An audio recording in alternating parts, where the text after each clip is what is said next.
A campaign ad has riled up a mayoral candidate. Tonight, we'll tell you why he warned some local TV stations to kill the ad. And you'll meet some San Diegans who are links in a life-saving transplant chain. I'm Dwayne Brown. Those stories are coming up tonight on KPBS Evening Edition. There's big money in this year's election, but some of the biggest donors are the candidates themselves.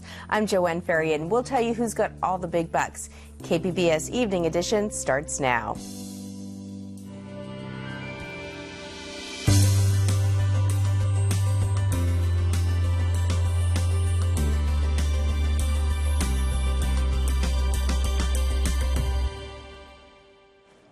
Attack advertising has become common in political campaigns, but the frontrunner in the San Diego mayor's race says an ad attacking him is libelous.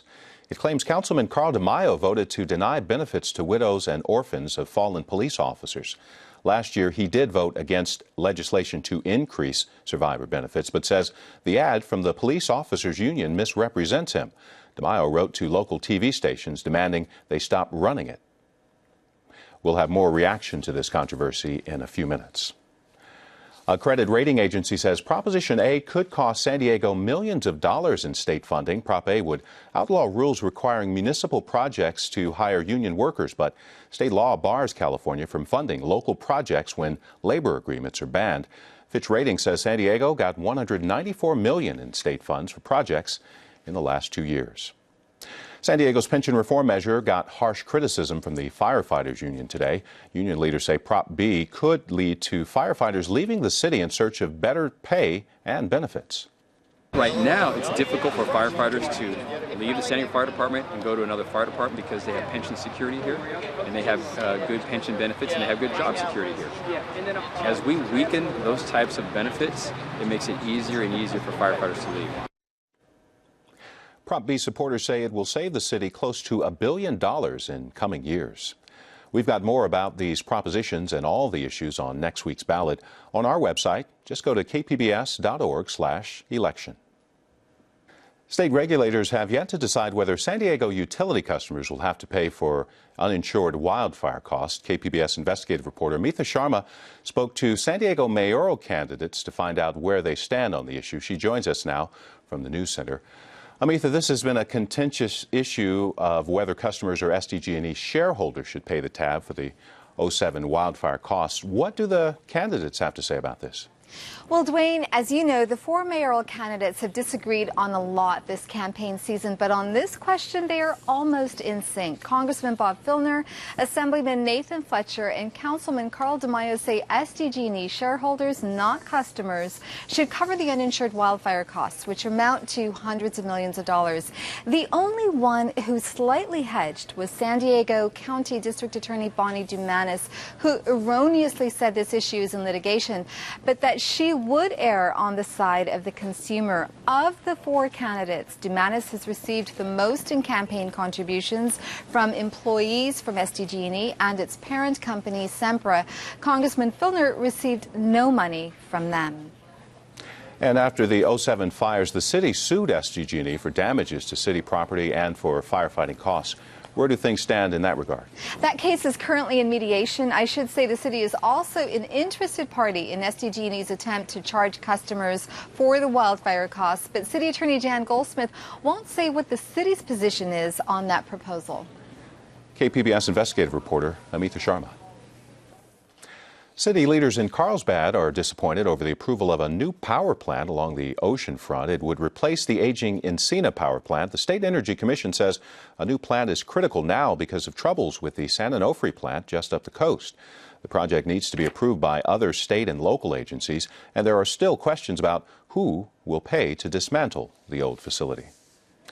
A state panel has approved rules to make new homes more energy efficient, but they'll also be more expensive. Builders will have to insulate hot water pipes in new homes and equip their roofs for solar panels. The average cost of a new home would go up nearly $2,300, but the State Energy Commission says buyers would save thousands more in energy costs. San Diego's Cricket Communications will be the first prepaid cell phone company to offer Apple iPhones. The company will start selling the newest versions of iPhone on June 22nd. Customers won't be locked into a 2-year service contract like other carriers, but the phone will cost a little more, between $400 and $500. Cricket says the monthly $55 service fee will ultimately save customers about $1,000 over a 2-year period.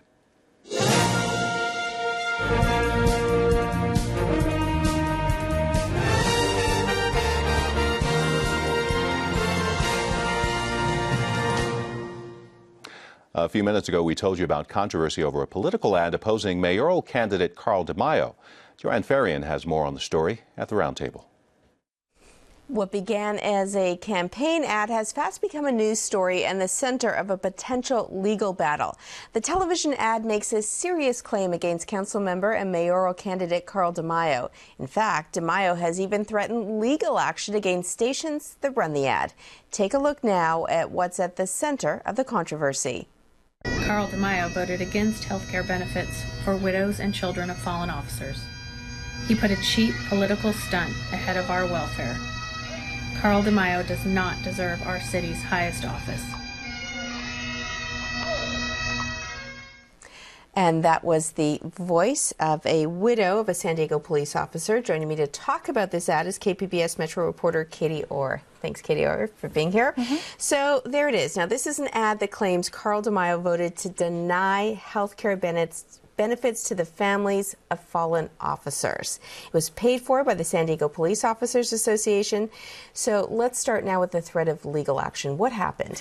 Well, Carl DeMaio's attorney has sent a cease and desist letter to several TV stations in San Diego telling them not to run this ad. They say it's slanderous and libelous, and that if these stations do run the ad, they're subject to a lawsuit from Mr. DeMaio for libel, basically. So Carl DeMaio is saying this isn't true, that he didn't actually vote to deny these health benefits. Is that the case? Is that true? Well, he didn't technically vote to increase the benefits, and that's what his campaign is saying. There was no denial of benefits. There was just a vote against increasing the benefits. This was part of a larger package of legislation. The city came to a retiree health care agreement with its unions last year. This was an amendment to that agreement dealing with the Police Officers Association, and this was Article 67 in that legislation. So there was a whole list of stuff that also went into this vote. Councilman Carl DeMaio and Councilwoman Lori Zapp voted against these changes. His campaign says if this had been a separate issue, just the benefits, he would have supported it, but it was part of a larger issue, and so he didn't. So technically, yes, he voted against an increase to these benefits, but again, he's saying he did not vote to deny anyone benefits. Now, I think that one could argue during this campaign, which has been a pretty nasty campaign, that various candidates might say everyone's taken some liberty with the truth. How is this different? Well, I think according to Carl DeMaio's campaign, it rises to the level of slander. You know, like you said, this is a nasty campaign. Everyone wants to win it. They're doing what they can to, attack their opponents and to counter attacks that come at them. I spoke to a legal expert who said that it is very rare for politicians to go ahead and file libel suits, and it's even more rare for them to win those suits, because you have to prove that the stations running these ads knew that they were slanderous and went ahead and did them anyway. And other legal experts I spoke with said generally the FCC really gives people, stations, when it comes to political ads, a very broad range, because they want to encourage the dialogue, the political dialogue in the country. So ironically, really, by threatening legal action, he's drawn a lot more attention to this ad that might have only run on one station, and now, I mean, it's all over Twitter. People are talking about this. It's a news story. Well, right. I mean, and you could, the Police Officers Association may have benefited in that way, in that this ad, we're playing it, other stations are playing it. As you said, it's being linked to on social media. So regardless of whether or not Carl DeMaio's campaign agrees with the ad, it's getting played, and you don't know how people are going to react to that. I should say the widow who we hear in that issued another statement reinforcing what she says in that ad. We haven't got a lot of time left, but before we go, I know there were new polling numbers out this week. Tell us about that. Well, it shows Carl DeMaio in the lead with 31%. Bob Filner is in second with 28%. Nathan Fletcher has 23%. Bonnie Dumanis has 11%. Really, those are very statistically close. And so most people agree that Carl DeMaio is likely to take the first runoff spot.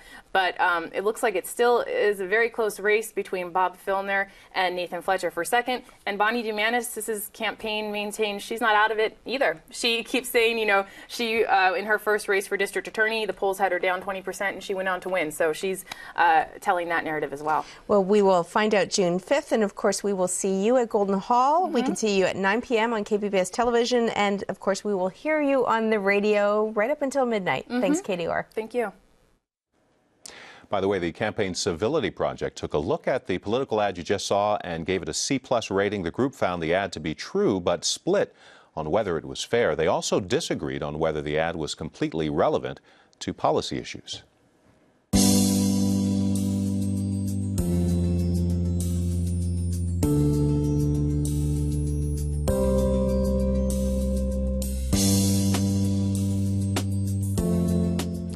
San Diego is among 11 counties to miss a deadline to send election ballots to military voters overseas. Technical issues are blamed for the delay. It only affected 13 ballots here. Statewide, more than 8,000 ballots missed the deadline. A federal lawsuit over the issue has already been settled. Secretary of State will provide new training for election officials before the November vote. KPBS media partner Investigative News Source has been tracking campaign finances. Turns out some of the biggest donors are the candidates themselves. Joining me to explain is Investigative News Source reporter Kevin Crow. Kevin, thanks for coming back to the show. Hi, thank you for having me. I want to start with the mayor's race. And before we talk about how much money the candidates have given themselves, let's talk about the money donors have contributed. Break it down for us. So in terms of where the candidates stand in cash from outside donors, Nathan Fletcher's in the lead. He's got about 1.2, close to $1.3 million. Carl DeMaio is a shade under there, around 900,000. And then it goes Bonnie Dumanis and Bob Filner's bringing up the tail end. Now, where things get kind of unusual and when the totals kind of change is when we talk about money that the candidates have actually given themselves, large amounts. Very significant amounts. So Carl DeMaio has given himself more than $700,000. So he's donated about $670,000 of that and then loaned himself, in addition, about another $100,000. But, Bonnie Dumanis has loaned herself $50,000. And then in terms of one of the congressional races, Scott Peters recently loaned himself $1.25 million. So what are the rules regarding how much money an individual can donate and how much money you as a candidate can donate to your own campaign? So as an individual, you can only donate $500 to a candidates committee, right? So I can only personally give $500 to Nathan Fletcher. Nathan Fletcher can give himself unlimited amounts. He hasn't. He's only given himself $500. But Carl DeMaio is really the one who's kind of taken that to an extreme. Wow. So a cynic at home right now might say, wait a minute, so if I have personal wealth, if I'm rich, I can really make a difference in this campaign and the outcome perhaps of this campaign. Potentially in the outcome. Right? I mean, that's what Carl DeMaio would probably hope. And I mean, he's standing ahead in terms of the polls. So in terms of his own personal fundraising and him dumping a lot of money into his campaign, I mean, it seems to be paying off. He's a little bit ahead in the polls. But Bob Filner's in second in the polls, right? And he's raised the least amount of money. So there's not always a direct correlation. And we do have an example from a past mayoral race of a very wealthy candidate who contributed a lot of money to his campaign and he never won. Steve Francis. So he was running against Jerry Sanders in the last election, and he put about $4.6 million into his own campaign, and he didn't make it out of the primary. So now we also have heard so much about super PACs, and what I've been learning lately, these are not just something that we see on the national stage. We have them here in San Diego as well. Tell me more about that. Right, because there are limits on how much individuals can give to these candidates committees, they want to spend, very wealthy individuals are finding ways to spend their money in this election regardless, right? So they're calling these independent expenditure committees or super PACs, and they can raise and spend unlimited funds in this election. So they can raise funds and buy airtime. They can send out mailers like the one we've got here. So this was paid for by San Diegans for Nathan Fletcher. Now this is a committee that's supporting Nathan Fletcher, but it's not Nathan Fletcher's committee. And there's not supposed to be any communication going on between the two committees. So while they can do all sorts of things to support Nathan Fletcher, they can directly donate to him, but there's a limit on that. But they can spend as much money as they want on advertising and literature like this. I want to point out something on the what we had up on the screen just a moment ago. These super PACs are really anti-candidate, anti-Fletcher, anti-Carl DeMaio. I mean, is that really what they're funding? It's the negative campaign Some literature? of them, that's absolutely what it is. Some of them are pro-Nathan Fletcher, some of them are anti-Nathan Fletcher, some of them are anti-Carl DeMaio. And so when they're spending money, they have to say they're spending it for a certain purpose, right? So for a proposition or against a proposition or for a candidate or against a candidate. And so that's their existence. And how unusual is it to see this kind of money poured into a local election? Well, I think this election has become a little more interesting because of these types of committees that are kind of, if you've got money, you can now be a player in this election, and you don't have to be a candidate. So if you've got a bunch of money, you can try and influence the election, spending it however you want. So you can establish a committee, or you can donate to somebody else's committee that has a similar ideology, and you can dump thousands and thousands or millions of dollars into it. Now, Kevin, I know Investigative News Source has been following the money all throughout the campaign. Where can people at home get more information on this? You can find it at kpbs.org/election. /election. Great. Kevin Crow, thanks for being here. Thank you.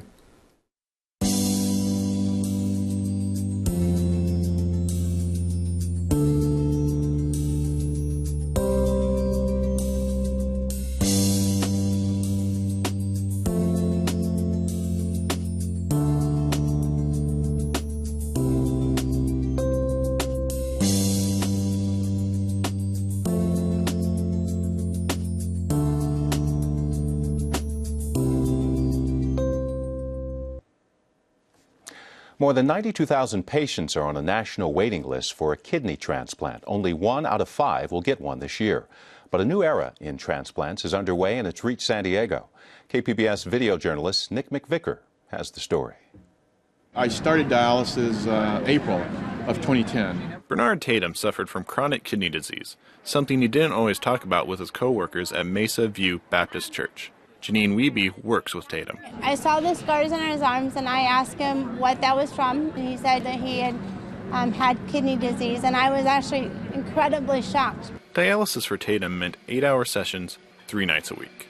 Soon after Wiebe learned of Tatum's condition, she volunteered to donate her kidney. However, she was not a match. That's where a new phenomenon called kidney organ donation chains comes in. Until I found out in June that I could not be a donor to Bernard directly, but that there was the pairing program, and that because of that, I would be assured that Bernard would be blessed with a kidney. This is how their kidney pairing worked.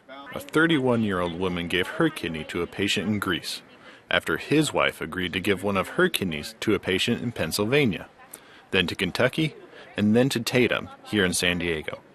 Wiebe has agreed to send her kidney to a patient in Ohio.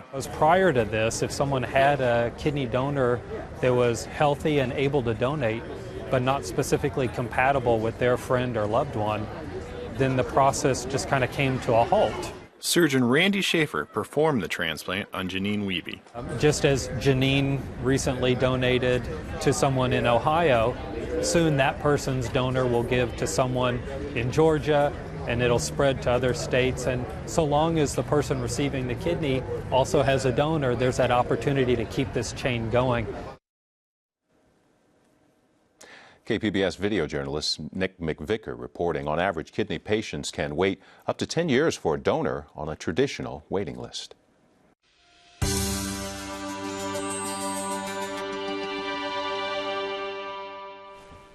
School is winding down. May Gray is officially over, and summer in San Diego is upon us. KPBS arts reporter Angela Carone joins us to talk about what you can look forward to from the arts and culture scene this summer. Hi, Angela. Hi, Joanne. So the Old Globe's Summer Shakespeare Festival is a long summer tradition in San Diego. Why is this one of your favorites? I love this festival. I really do. You get to sit outside in this beautiful outdoor theater. You're surrounded by eucalyptus trees, and the plays are really good. They always program 2 Shakespeare plays and then 1 kind of modern American classic. The actors are really good, the direction's great, and definitely bring a blanket. It gets cold at night. Intermission, you get to see everybody sort of snuggled up under their blankets. So it's a great summer tradition in San Diego. So tell us more about the festival, what we're going to see. Well, this year they're doing Richard III, and this is, of course, one of Shakespeare's greatest villains ever. And he'll be played this year by an actor named Jay Whittaker. So if folks have seen Amadeus, which was part of last year's festival, he played Mozart, which is a very hammy role, and he just nailed it. Very impressive. So I'm excited to see what he does with Richard III. And then they've got As You Like It, which is a comedy. So you'll have, wit, romance, mistaken identity. And then the third play is called Inherit the Wind, and this is one of their modern classics that they stage. And this is a play that was written in the 1950s, but still very relevant today. It's a courtroom drama about a high school teacher who teaches evolution in his classroom in small town Tennessee.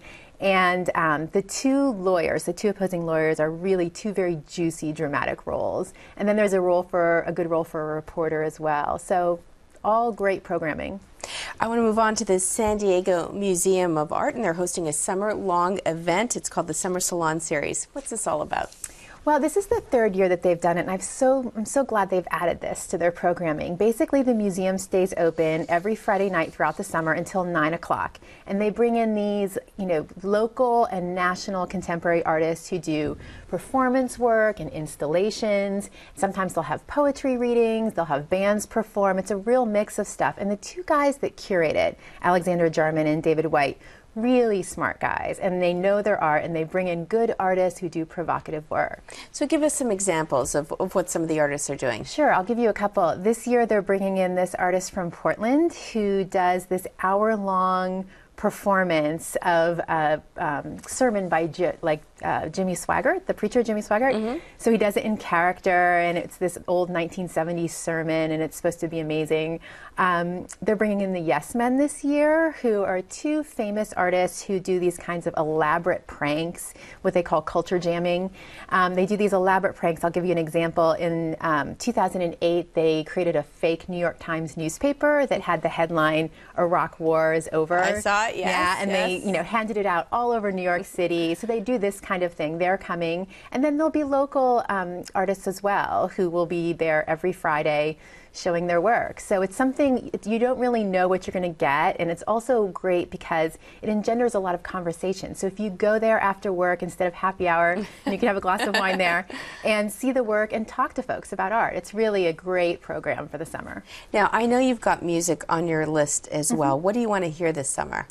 Well, great bands come in all summer long. I'm really excited about this band called Alabama Shakes. I already have my tickets for their show. They're coming in August, the House of Blues.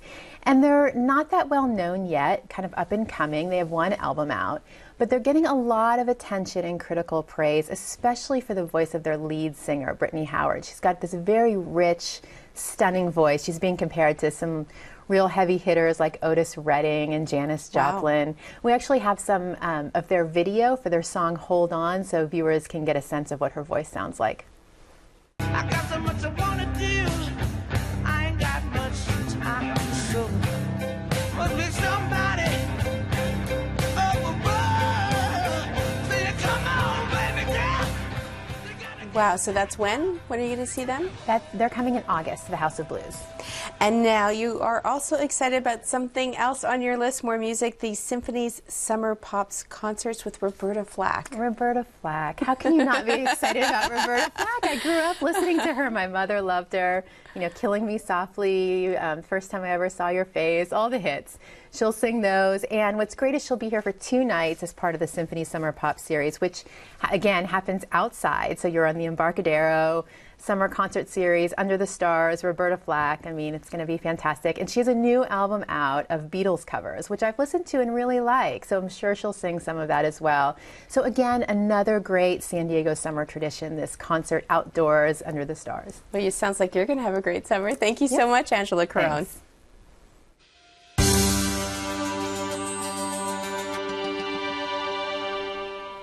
Tonight in the public square, the last mayoral forum before next Tuesday's primary was held last night at the University of San Diego, and this one focused on Latino issues.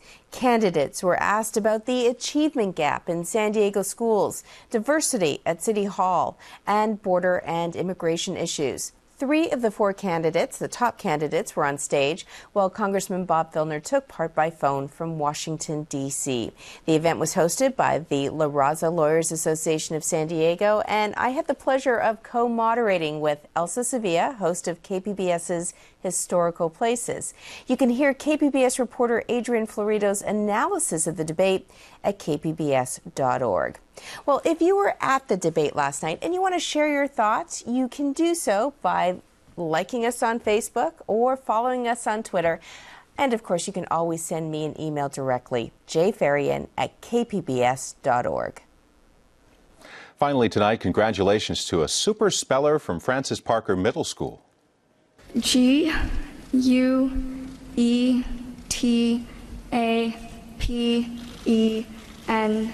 Guetepen. The word means to snare or capture, and that's exactly what 14-year-old Snigna Nandapati did. She's the winner of the Scripps National Spelling Bee. Along with the title and trophy, she gets $30,000 in cash and thousands more in scholarships and prizes. She's the second winner from San Diego County in the past 7 years, and she plans to become a doctor someday. You can watch and comment on any of the stories you saw tonight on our website, kpbs.org/evening edition. Thanks for watching. Have a great weekend.